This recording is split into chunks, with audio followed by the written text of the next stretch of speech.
but this still leaves the Spectre in the pool. Yeah. This could still be... I think it still has potential for Wyvern being picked up with the Bugna Band too, right? Yeah. They can get it. Yeah. Especially with that, like, how good he is on it. Okay. I mean, So he plays it as a 5 as well, and I know that for Execration, the Rubik was the 5 in the previous game, but normally the Rubik would I'll be just have to say this. Seeing Viper, Rubik, and Winter Wyvern doesn't really fill me with confidence as your 3 opening Fair picks. I would rather see their position 4 again on some brawler type, on some position 4 that's tanky and up front, because then it opens up this possibility of putting the Viper on the side lanes too. If you have Rubik Viper, it's not really the best lane. Same goes for Winter Wyvern and him. I guess until you know your matchup, right? If you're against some really bad melee like hero, Lifestealer, or yeah, something, it then can you work. can put the Rubik and the Viper. Queendom. Okay. Queen of Pain, hero that's been ignored, right? I think it was banned last ban or something, one of the games. If my brain's working a little bit here. It's not. It was not. My brain's not working. Yeah, Unless they go with... my pen wasn't working. They go with the I'll take the co-op blame. here, which is interesting again. So we're thinking Magnus offlane again for Execration. And sure, why not? There you go. They didn't Spectre. take it, so we'll take it, because you guys don't have the Rubik, you don't have the Viper, you don't have a break. Yep. Is Doom in the pool though after what we saw, right? I mean, It we saw that did see that Ags Doom coming out that was from the side of 496. Yeah, but where do you put the Doom then? Yeah. Right? Because you have Magnus and Quap. Those two should be your cores, unless you're playing some... Void made it through. Oh yeah, he wasn't Void banned made this it time. through, yeah. Look at that. First time. Okay. By the way, quick question, not to do with the draft, but so far every Winter single Wyvern game, instantly. It's Wyvern Yeah. instantly Sorry. versus That's Void. fine. Yeah, we saw that coming. every game 496 has been on the Dire and Execration has been on the Radiant, while First Pick has swapped around. So both of these teams want to play the side that they're playing. Okay. Is that something that is surprising to you guys, or is it doesn't really matter? It's just personal preference at this point. It's a little bit surprising for 496. You said that they like to play Dire, right? Yeah, they have only played Dire this entire Considering they also like to pick Gyro a lot, I see some benefit from being on the Radiant side, especially if you roll it mid. Remember the flag the cam? flag? Yeah, the Yeah, flat. yeah. And also the triangle perhaps is okay, the triangle is a little bit maybe harder to protect on Radiant, but You can't stack it as easy either. That ancient, I don't know what, I feel like they need to change that. And it's really weird for me. I mean, it might actually end up happening, but you can't stack Radiant Ancient more than 3 times. It's like impossible. Well, Dire Ancient, you can stack the it 4. hitbox of the thing, the spawn box, is so big. And they turn around so quick. Like if you pull up, they turn around like right after you're outside of the margin of it. So if you do have a triple stack, you cannot stack it the 4th time unless you get lucky. okay, Fog, talk to me. How do you like this Void? Because I see him as a really good core, but usually it's a setup for some mid lane or off lane that dishes out a bunch of damage. Or your position 5 like Jakiro. Here, they don't have an Invoker mid. They don't have a position 5 that dishes out a lot of damage in that Chronosphere. You do have a Quap mid, but it doesn't really matter that much. I've actually seen Sonic Waves push people out of Chrono a lot in tournaments. Seen it happen quite a bit of times. But, I mean, at least it's something to throw in there, but I agree. I don't think they have that great of damage inside of it. Like, if Spectre gets caught in a Chrono, are they going to kill him? At one point, he might just get to, like, if Void's not farmed enough, they don't have that crazy amount of But damage. Void's going to have the Empower, so he should be able to get enough farm somehow. True. That is true. And they still have 1 pick of It's- a support that could dish out a lot of single target damage. It's going to have to be looking for that back line a lot. Like, they have to find this Wyvern. This counter initiation versus Mag and Void is just phenomenal. Clock is still in the pool. Not a fan at the moment. Execration might just still go with something like a Grimstroke to combo it with Void or a Lich. Similar. 496, go with that. Oh, Tiny. Alright, so it should be your position 5 Treant, right? Position 4 Tiny. Yeah, seems like it. Quap mid, offlane Magnus. Could be. Offlane Magnus with what? 4 position Tiny? Oh, you're saying mid Tiny? Sorry. He says 4 times. I was thinking So 4 double Tiny. melee offlane. That's not going to pressure Spectre though, right? Yeah, I don't see it. I mean, if they do that, I'm a little worried that Spectre's going to get too much farm in the game. Odds have So you would finally put, shifted so you in would put favor Quap on the for off 9-6. with Tiny? Quap off with Tiny support? Or you're thinking just Tiny mid? Oh, I'm actually not too sure. I don't know if I like this Execration draft now. Is this the first time you guys are unsure about the Execration draft? Yeah, I You think like this is the first time I think I previous like 496's draft just better overall. Is that a good sign or a bad sign? Not sure, but know. I like their draft quite a bit more. You have this Winter Wyvern now versus Magnus versus Void. You don't really have damage in the Chronosphere as well. You just last picked the Tiny.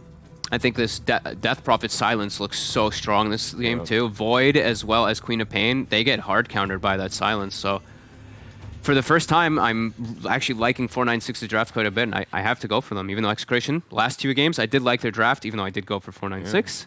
This time, switched up. Yeah. Before, when we liked Execration's draft more, we still went with 496. And now when we see the drafts, and drafts are in 496's favor, it's... So what needs to happen for Execration to force out a 5th game? Like, is there any hero in particular you're going to look for to have a good game this 4th game? I just think they need to get some really like coordinated ultis to catch the backline. They have to find this Wyvern, otherwise I think these team fights are just going to end up being really difficult. That's on Tiny, right? You have the Tiny. See what Tiny can do. That's your answer. Tiny needs to get that quick blink dagger, get on top of Wyvern. Let's see if they can find Bombi in this case then. Let's see if Execration can force out that 5th game, or if it will be a 3-1 in favor of 496 here in the grand finals. Let's head over to ODPixel and Lacoste. Yeah, let's find out indeed and see what happens. We're getting the Magnus coming through very early on in the draft. This time, Execration, I believe, will be the ones to get a hold of it. Does that necessarily mean they're going to win, though, Lacoste? Because we're seeing with the draft, the panel said overall they like what 496 has got going on this time. Well, you know, our panel is wrong most of the time, so we should not take them too seriously. But there's some good combos in this game, and I like the combo breaker, Wyvern. I think there's going to be a lot more Tier 1 teams. It's going to be picking up either Wyvern, Shadow Demon, Warlock as a counter to either Mag or Faceless Void. And, you know, this particular combo could easily go wrong. Queen of Pain, Faceless Void, push people out. Yeah. And because later on, do you think is killing the Spectre going to be a big issue for them? Like, Execration item-wise, who's going to be able to get a break online, right? This Spectre's going to be very, very hard to take down late game. Oh, for sure. I don't think any of the heroes here, you know, just straight up go for it. It's more of a mid-late game item. You know, depending how the game goes, your Mag can upgrade the Echo Saber if he does not want to disassemble it. I've seen Faceless Void going for Echo Saber when it's like really needed. Top lane. This looks like may be the first blood. One hit window. Oh! In with the 3-man avalanche. Stops 496 from being able to get that kill. Will be able to live. That's not the spell you want to have on Tiny level 1, especially on position 4, but, you know, saving your teammate, not feeding the first blood, it's still much better in my opinion. So the lanes are going to be mid-Magnus against Dead Prophet, and on the bottom lane we will have Faceless Void against the Viper. Okay. And who's the backup here for the Void? It's going to be the tree, so RR and Palos going to do their best to make sure that BB doesn't slow down Palos' farm too much. They're keeping the 3 of them top at the moment on 496. As they try and punish Raging Potato level 1. What Good body block. He hasn't got the blink. The courier is also going to be found here as Bombi's able to take it out. So they get the courier and the kill. Earl also being blocked up pretty heavily here. They're going to be able to find the 2 of them. So 2 kills plus a courier up top for this tri-lane. These guys are good. The way they move, you know, once again, they keep a tri-lane for the first minute just to secure a kill, and now they got 2 kills, plus your Viper's having okay time. PC, I mean, he has same amount of CS as Faceless Void, and they also got the courier kill. Yeah. As you say, the distribution of heroes among the lanes could not have been any better there to start from 496. And I mean, yeah, there's no rush for one of the supports to come down here. I think, you know, Dat BB's saying, you know, guys, I'm fine. Yeah. Don't come here. We've all been there where you're off lanes like, please don't come, don't soak up the XP, you're playing off lane. Okay, someone's having like Timbersaw on the off lane, you're Podge not doing anything, just waiting to get level 2. so it's better to stay away. Yeah, they can just get full control of the lane up top. Magnus is such an insane hero. Like, how's this allowed? To have a skewer and talent that gives him even more skewer. And you're talking about top. Oh, they got him here. Sometimes it's better not to kill him. Like right now, both of the heroes are low, which means that your Spectre is gonna have a free time.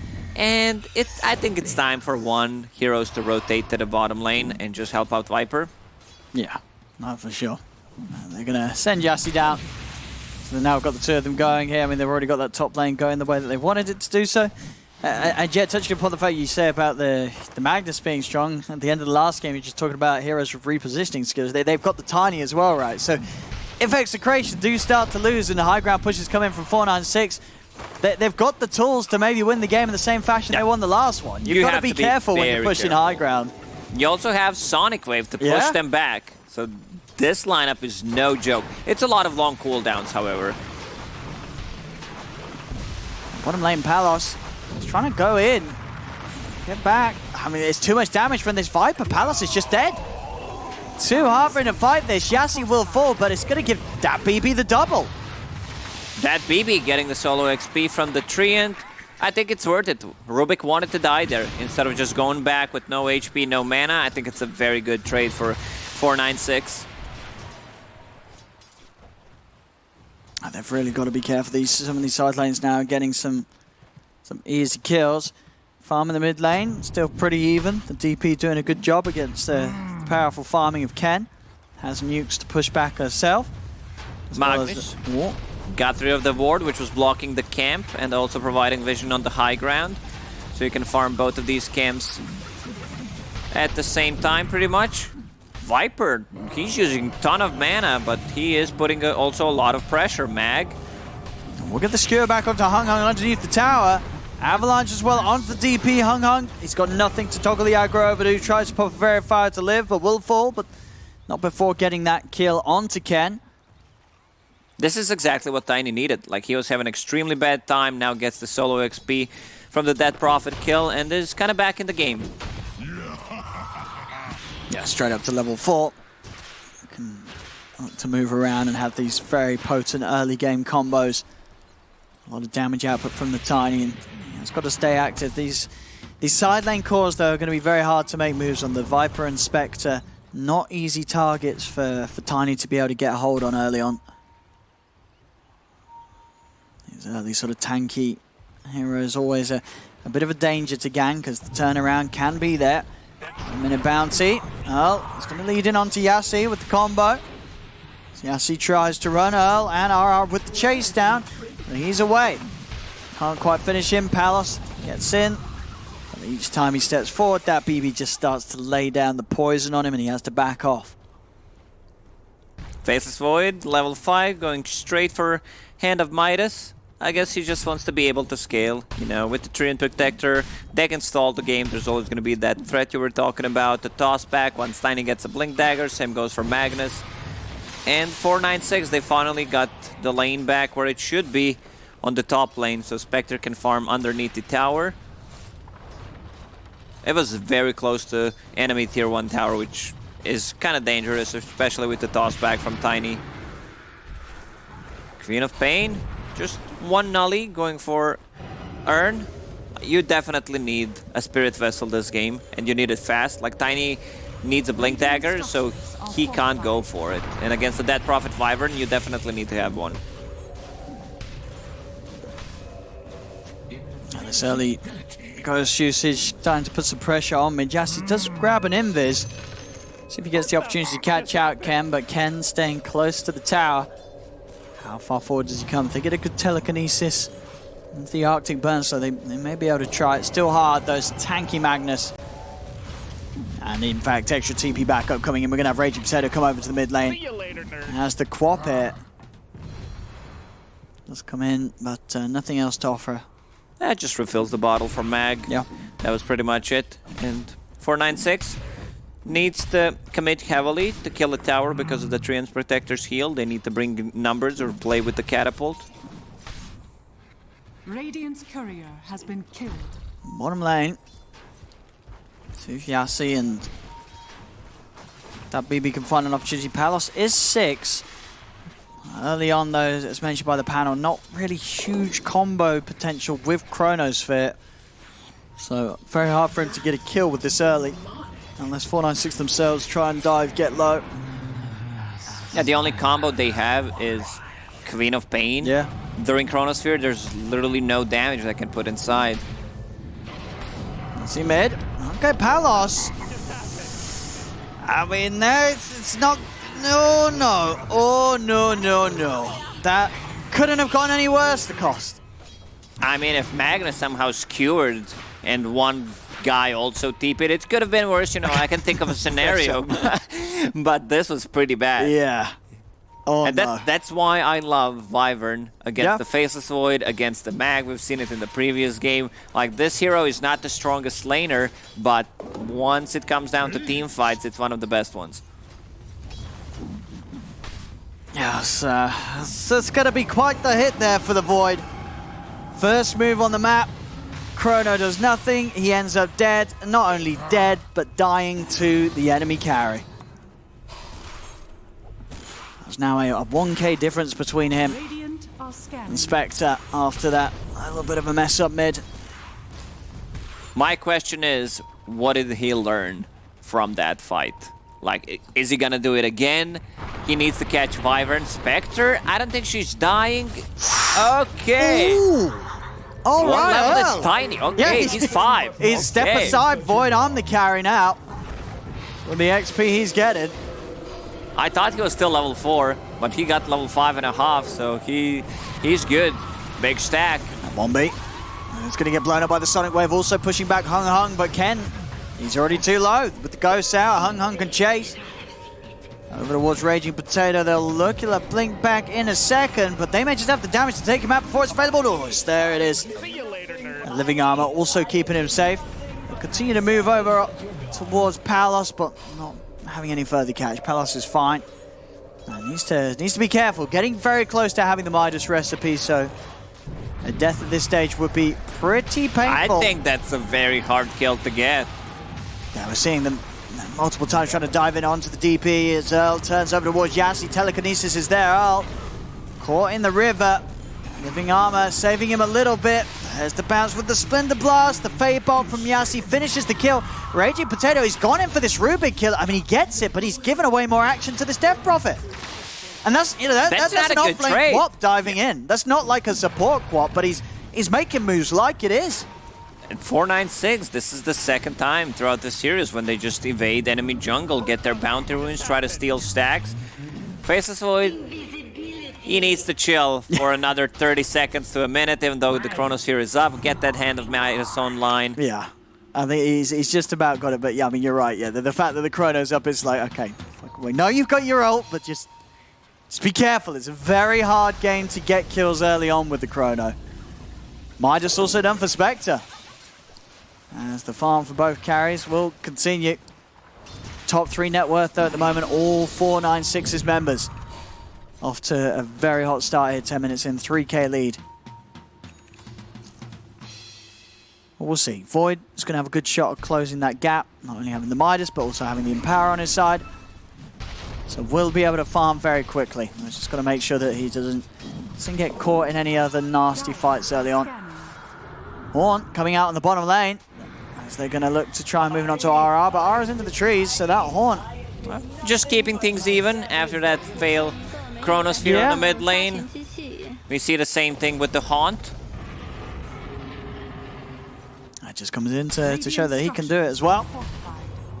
At least in position, though, down bottom now to find the tier 1 tower. Dagger scouting out, but RR remains hidden. TP's coming up to the top lane. They're going to try and go for the tier 1 push in return. As 496 should be able to finish this elf. Living Armor or not down bottom. Queen of Pain needs to be very careful about using TP, Blink aggressively. It's a long cooldown. And only level 1. See the Fade Bolt out to the 3 of them. Bombi keeps himself alive with the Cold Embrace. They're going to commit the RP and that'll do it. They'll get the 2 kills, but they're deep. And now Hung can just find the cleanup. They're going to be able to get Raging Potato for that dive. Goes the route, but unlikely to be able to do too much to the tier 1 tower. It's still Execration really trying to force a fight, but 496 still able to find something out of it in return. Faceless Void is catching up nicely considering how bad of a lane it was. Now they have Urn on him, some living armor, Hand of Midas is ready, and there's the Chrono. All right, this time round it's going to be a safe one. Underneath the tower, holding in that BB, keeping his teammates alive. That's the sort of early game Chronos this Void can manage.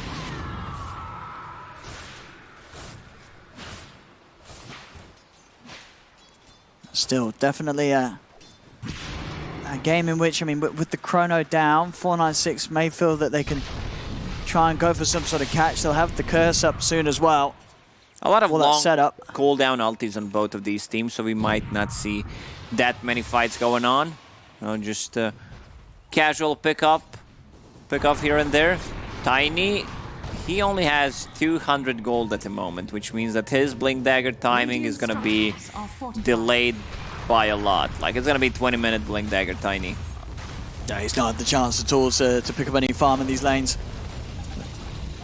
Of course, no objectives yet to be found by Execration. 496 themselves looking for the second tier 1 already as they're in on the mid. See what sort of a defense Execration wants to bring out. They're still short of the Chrono and the RP. Just got the grasp and the presence of RR and Ken here to try and slow this. It seems to be working. We'll manage to relieve the pressure for now, but half damage already done to the tower mid. Pretty even odds. Execration 1.9 against 1.8 on 496 Gaming, still favoring 496 here.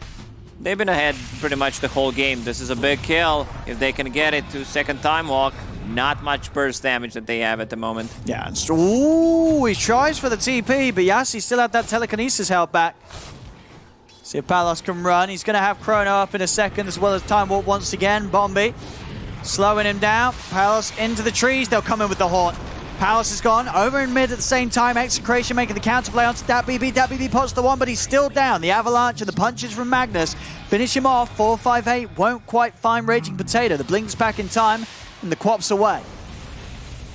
Magnus is not as farmed as he usually is at this stage of the game.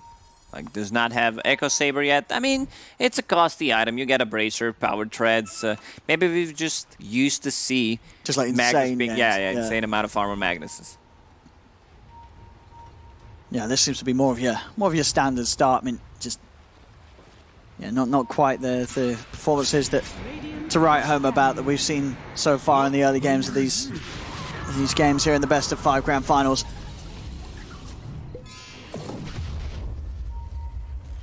As well, 500 on towards the blink, still making slow steps on that. At least he has a good neutral item. Faded Brooch. He also has Tranquil Boots plus a Wind Lace, so the move speed is there. Sometimes you don't necessarily need a Blink Dagger, like straight away, if you have a good positioning. But, you know, it's a huge difference once you get it. And this time, with the Exorcism, they should be able to power on through the living armor. Execration can't push this one away. TPs are coming in.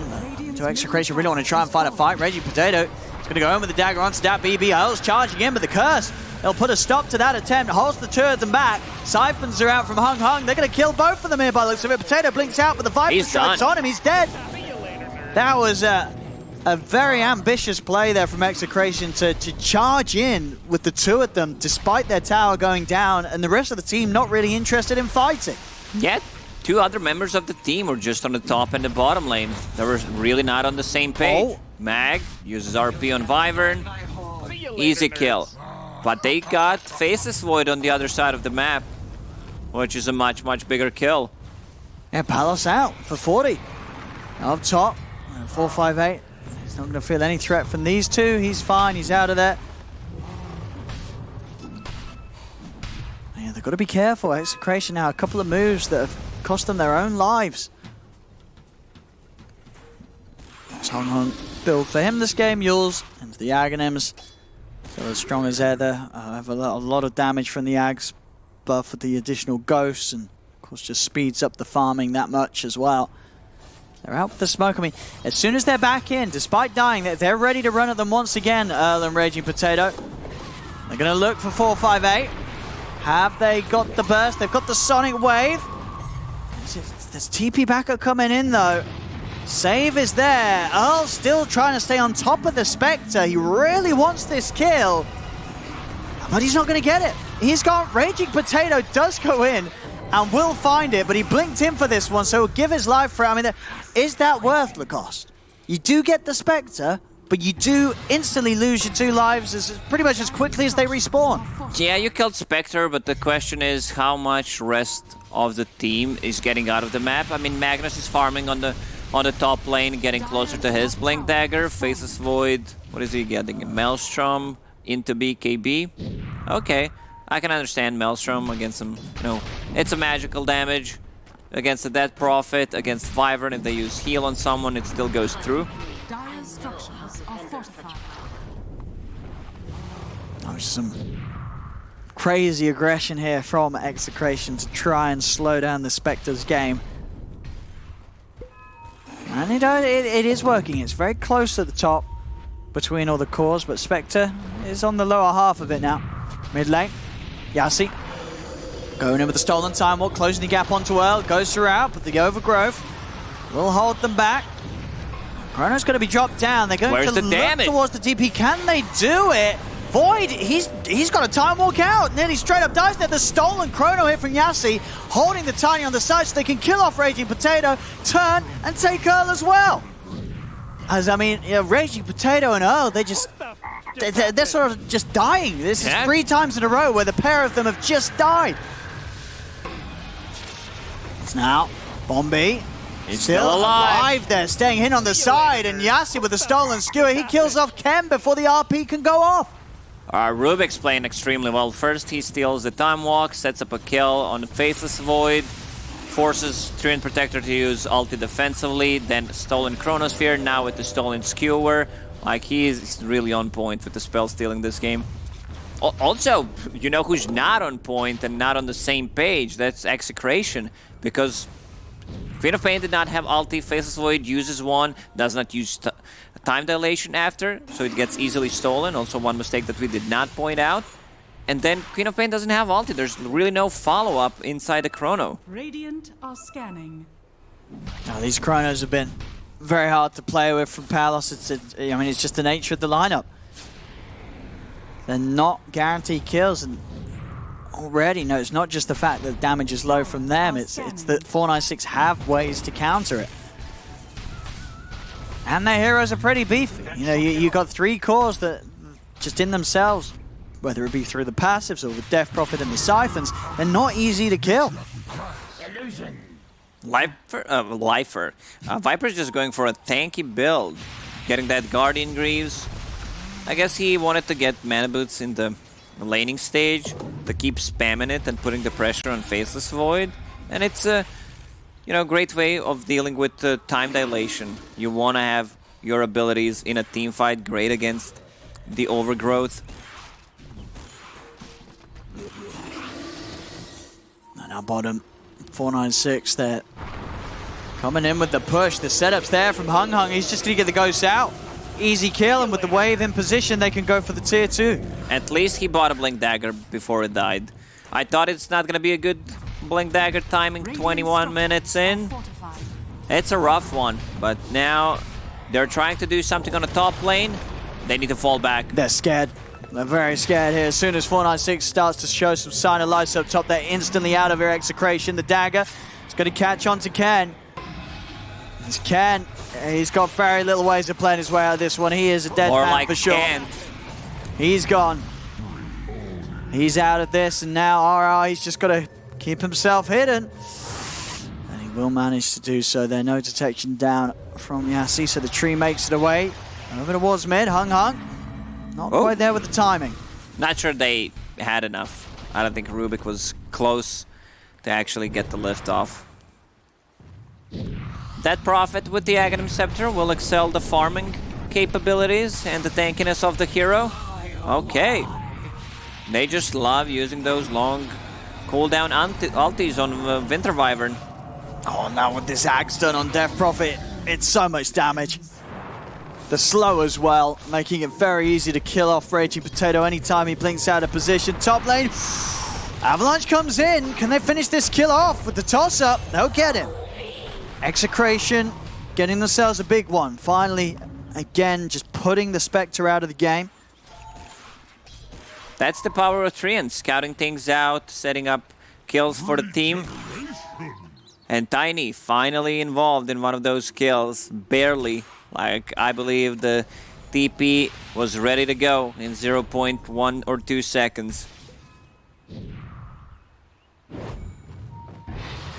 Top Bombies in, Ken and RR around. They're going to try and go for the play on him here. Overgrowth into the hammer. TP's coming in. He got the cold embrace off. That may just save him here, Bombi. Quick with the reaction as that's a whiffed RP. Bombi will still fall, but because of the extra time Ken had to stick around, he goes down for that. And now Yassi, stolen RP, jumps in onto the Tiny. The silence is there from Hung Hung, and again, with these extra ghosts, the damage, whoa, it's enough. That BB's there with the wraparound.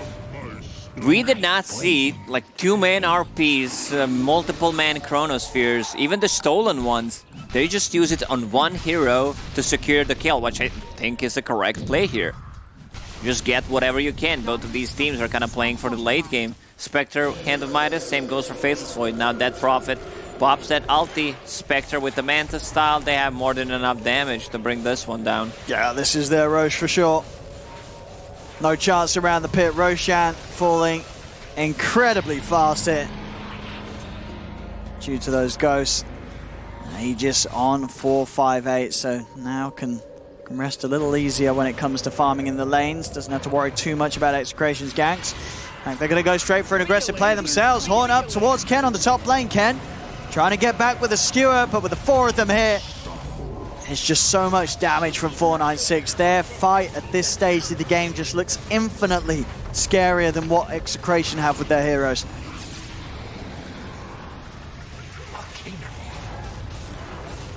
Treant Protector is so obnoxious to play against. Also one of the reasons why Dead Prophet decided to go for Aghanim Scepter, so they can push the towers even when the Exorcism is down. Yeah, really nice build from Hung Hung this game. And with this 5k lead, it's starting to look a bit awkward for Execration. They need to find something big with the team fight ultimates, but as we've seen, it's just not an easy game to do that. Even if they do find these big chronospheres, will they actually be able to get the kills? They're going to back up and smoke, see if they can find an opportunity, but at the same time, 496 themselves also making the move down towards this bottom lane. Maybe seeing if they can catch out Raging Potato. He will show it again, but so they actually want to swing over towards the bigger targets. They want to try and find this team fight. Hung Hung, he's going to be the focus as RR leads in with the 1-man overgrowth. They jump in, look at the bashes, but Wyvern is there. Palos, I mean, if he chronos, he knows there's going to be safety from Bombi on the backlines. The RP, again, getting used a second time out of this stolen RP, Yassi. Sets up for the kill on Palos. Over they go, the Winter's Curse control onto Ken, buying time for them to move over, kill the Magnus off as well.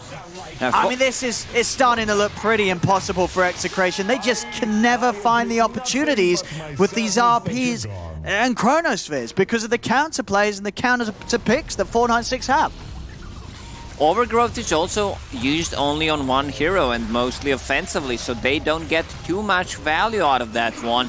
Also, you need to catch Wyvern before you take a team fight. You know there's going to be Cold Embrace, there's going to be Winter's Curse placed on top of you, and it's very hard for them to play against it. There's a Queen of Pain, it's an offlane co-op who's going for these utility items, so there's no silence. Alright, once again, Rubik with the big plays. Quick grab in, Tiny's out. Tiny's gone, and time and space for them to take another tower here. This tier 2 will fall, 496. Getting some very strong momentum here with the push up to the high ground. Palos will be back in, does have a chrono, but as we've seen so far in this game, it's hard to do much. Ken is going to try and start something here as he jumps in with the RP onto Hung Hung. But Hung Hung is very tanky. The Sonic Wave doing nothing much at all. Palos, Where's he's the got Chrono? the BKB. The Chrono will come out. He's got the two of them with the Cold Embrace. Keeps the Spectre safe. There'll be a hammer dropping down. Does hit onto 458. He wants to 458 die. getting low, but that's the first life. He has the Aegis. He's ready for another round. And for this second round, now there's no Chrono. There's no Sonic Wave. They blew everything on the first attempt. This mid lane will just continue to get pushed. Earl, the toss back onto the Spectre, but still 458 able to move back with the dagger and the Manta. Palos goes in with the time dilation. It's a little bit of a slow and control, but again, the damage is just, it's not there for Execration. They're struggling to be able to push back 496. The biggest play they have is to toss or skewer someone to tier 4 tower, and that's it. Right now, they can't be taking these team fights. 496, much stronger at the moment, and this build on Viper is just keeping them alive. Oh, and again, yes. Stolen RP, didn't he use a single spell?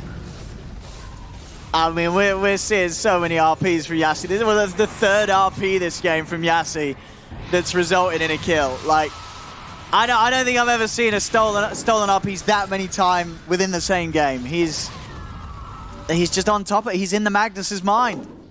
And he's coming in with better RPs than the Mag's been able to this game. It's getting very tough now for Execration. Down 13k. Melee racks down in the mid lane as well. Viper just casually uses ulti on Faceless Void to force him out of the lane. Backstab is there, but no Chrono. So it's like stabbing him with the plastic knife. Oh, pings out, but I don't know what they're going to do with these pings. They've got them all coming out on Execration, but the team fights have just been impossible to take. They're going to hit them with a 5-man smoke, see if they can catch them off guard. They do have all their ults available. Raging Potato will start to reveal as he takes back the outpost here, pre-30 minutes. I would not call this a desperation smoke, but it's one of those where you need to get so much done with it. Oh, the scouting. This is a little awkward. As, yeah, they've tried to go for a fight, but the curse, it's caught the three of them. Viper strikes down on the Magnus. The RP's not going to do anything at all. They may be close to calling it. It just feels impossible. Like, what do you do if you're Execration? You have no play that can do anything against 496 right now, it seems. That Spectre uses ulti before the fight starts, scout things out. Where Magnus is standing, they land a good Winter's Curse. They see that the Faceless Void misused his Time Walk, and they're like, yeah, we're taking this fight. I mean, you said it as well. It's all down to the fountain, skewers and tosses. It feels like that's the only play really the Execration could do to change the state of this game, as high ground getting pushed once again by 496. They need to line up perfectly. One hero at tier 3 tower, one hero near the tier 4, and one standing in the fountain, so they can do the skewer into toss. Let's see if they can do it. Can they set it up? The skewer toss is going to be the only way. He's getting silenced though immediately. The stolen skewer as well. Yassi just dragging the back. Skewer on skewer. Ken tries to push back, but he's just dead and gone. The Magnus down. Void as well to follow. Neither with buyback. This bottom racks will be gone. This is going to be the second set for 496. It's a tier 2 top, so the Megas won't be able to come out quite yet. It's an elimination game, so I don't think they're going to call it yet. You know, just going to lose 2 set of Raxes and try one more time. Here we go. Just a toss, no Magnus in the action at the moment. Overgrowth comes out into the Meteor Hammer onto the Wyvern, but the Cold Embrace, the Glimmer keeps him safe. Earl dead and gone. And top lane, Raging Potato having to run himself away from this spec to the Ghost. Back up again as 496 ready to close this one up. Buybacks are available on Execration. There they come. Earl and Potato straight back into the action. 20 seconds without Palos though. Can they really do anything to slow him down? 4 versus 5. The Living Armor keeping these towers alive. Where's the combo? They've got to find Tiny it. and Mag are still alive. It's so hard though. Anyone that jumps in is just going to get instantly silenced by Hung Hung. Ken. They've got to get them in the fountain. It's now or never. Reggie Potato trying to bait the silence. There it is. Palos now jumps in. BKB pop, but the self-fuels. Hung buys time. RP onto the creeps. Five Got those creeps, good. RP. A 5 creep RP. But it's not enough. The stolen up again. Yassi just outplaying the Magnus in every sense of fashion this game as the Ruben. GG is called. 4-9-6. Your champions here of the Divine Asia Division of the Omega League as they take the top spot, winning this best of 5 against